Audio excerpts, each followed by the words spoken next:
ह्या ज्ञानाचा उपयोग अशाही पद्धतीने होतोय की ठीक आहे, आता आम्ही दोघी सासू सुना झालेलो आहोत, तर आता आम्ही जे आमचं काही देणं घेणं आहे, आता सुनेला तर मी काय तिच्या घरी सोडून येणार नाहीये, ती माझ्याकडेच असणार आहे, किंवा मी काय आता इथून कुठे जाऊ, म्हातारी झाले, काय करू, त्यापेक्षा ठीक आहे ना, मी तिला आपलं सांभाळून घेईल, मी थोडी शांत राहील, तिला जास्त राग येतो किंवा ह्या गोष्टीने, मग मी तिथे इंटरफिअर नाही करणार, मी शांत राहील. किंवा सून पण जर राजयोगा मेडिटेशन करत असेल तर ती पण विचार करते की अरे त्यांनी खूप सहन केलंय, शून्यातनं त्यांनी हे निर्माण केलेलं आहे, तर त्यांचाही तो अधिकार आहे आणि त्या तशाही मोठ्या आहेत, तर त्या बोलल्यात तर एवढं काही नाहीये, तो त्यांचा रोल त्या छान प्ले करतात ते, आणि मला माझा रोल प्ले करायचा आहे. म्हणजे हे समजायला लागतं, त्यातनं जी भूमिका आहे प्रत्येकाची ती लक्षात यायला लागते.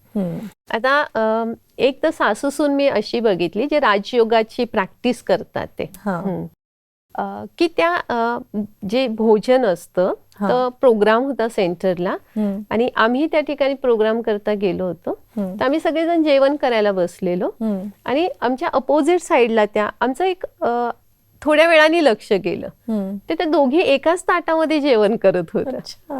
अक्षरशः म्हणजे आम्ही ज्या बहिणी बसलेलो होतो की आमच्यात असं बोलणं झालं की अरे त्यांचा फोटो काढून घ्या, कारण आजकाल सासू सुना एका ताटामध्ये जेवणं म्हणजे अशक्यच आहे वाटतं. पण त्या ठिकाणी, आणि त्या दोघीही राजयोगा मेडिटेशनची प्रॅक्टिस करतात ते. तर आम्ही त्यांना विचारलं की इतकं म्हणजे तुम्ही एकमेकींना कसं काय एवढं छान, इतका प्रेमभाव कसा आहे, हा प्रेमभाव कसा आहे, तर त्यांनी सांगितलं होतं आमच्यामध्ये पण अगोदर असं थोडं थोडं, जास्त नाही, थोडं थोडं होतं, पण ज्यावेळेस आम्ही ही प्रॅक्टिस करायला लागल्यानंतर आणखीन आम्हाला लक्षात आलं की अरे हे तर फक्त एक रोल आहे हा सासूचा सुनेचा, पण ऍक्च्युअल आपण तर आत्मिक भावनेने ज्यावेळेस बघतो तर तुम्ही पण एक पवित्र आत्मा आहात आणि मी सुद्धा एक पवित्र आत्मा आहे. मग जर आपल्या आत्म्यांमध्ये इतकं छान गुण आहे, शक्ती आहे, तर आपण का वरच्या गोष्टींना बघायचं. तर म्हणजे ह्यातनं शक्ती पण मिळते, कारण समज आहे पण ते आणणं जीवनामध्ये, ते इम्प्लिमेंट करणं तिथे कमी पडतो. पण राजयोगा प्रॅक्टिसने ती शक्ती पण आपल्याला मिळते. मग कोणाची हिंमत आहे की तुमची बाहेर जाऊन कमजोरी सांगणं, सांगूच शकत नाहीये, कारण ते नातं असंच व्यवहारातनं हळूहळू हळू बनत जातं. जसं तुम्ही एक शिलाईचं उदाहरण दिलं की त्यामध्ये ती शिलाई करण्यासाठी त्या नात्यामध्ये भावना असणं गरजेचं आहे. आज आपण आहे ना वस्तूला सगळ्यात जास्त महत्व देतोय, माणसांना तेवढं महत्व नाही देते. वस्तू ही वापरण्याची आहे आणि माणसं हे जीवाला जीव लावण्यासाठी आहे, पण आज असं झालंय का वस्तूला जीव लावला जातोय आणि माणसांना वापरलं जातोय. मग तिथे पण नात्यांमध्ये खूप कटुता येत जाते. त्यामुळे समाधानासाठी आपल्याला ना त्या समस्येकडे लक्ष न देता, पण त्या समस्येतून बाहेर कसं पडता येईल, आपण फक्त त्याला पकडून ठेवतो. हे तुझ्यामुळेच झालं, हे तू आली म्हणूनच झाली, ठीक आहे झालंय ते कोणामुळेही होऊ द्या, पण आता त्या समस्येमधून मला बाहेर पडायचंय. मग बाहेर पडण्यासाठी सुद्धा शक्तीची गरज आहे. मग ही शक्ती राजयोग मेडिटेशनची प्रॅक्टिस तुम्ही जशी जशी सखोलतेने करत जा, आणि ह्याच्यासाठी काही तुम्हाला घरदार सोडायची गरज नाहीये. तुमच्या 24 तासाच्या दिवसामध्ये हे थोडा वेळ तुम्हाला प्रॅक्टिस करायची. जसं मागे पण आपण एक कर्मयोग म्हणून म्हटलो किंवा बघितलं, तर कर्म करत असताना जसं तुम्ही जेवण बनवता, ते घरातल्या सगळ्या लोकांसाठी जेवण तुम्हाला बनवायचंच आहे. मग ते जर तुम्ही आनंदाने बनवलं तर, कारण आपल्या मनातल्या विचारांचा परिणाम त्या अन्नावरती होतोय. मग तुम्ही आनंदाने जर बनवलं, मग घरातले जेही सदस्य आहेत त्यांना कसलं काही टेन्शन असेल, काही खालीवर झालेलं असेल, तर हे जेवण ते ज्यावेळेस करतील त्यांचं ते टेन्शन दूर होईल आणि त्यांच्या मनामध्ये आनंद निर्माण होईल. म्हणजे इतकी शक्ती त्या भोजनात येऊ शकते, आहे तेवढी शक्ती आहे. पण ती शक्ती त्या गृहिणीने त्या अन्नामध्ये तेवढ्या आनंदाने, प्रेमाने, संतुष्ट मनाने करणं गरजेचं आहे.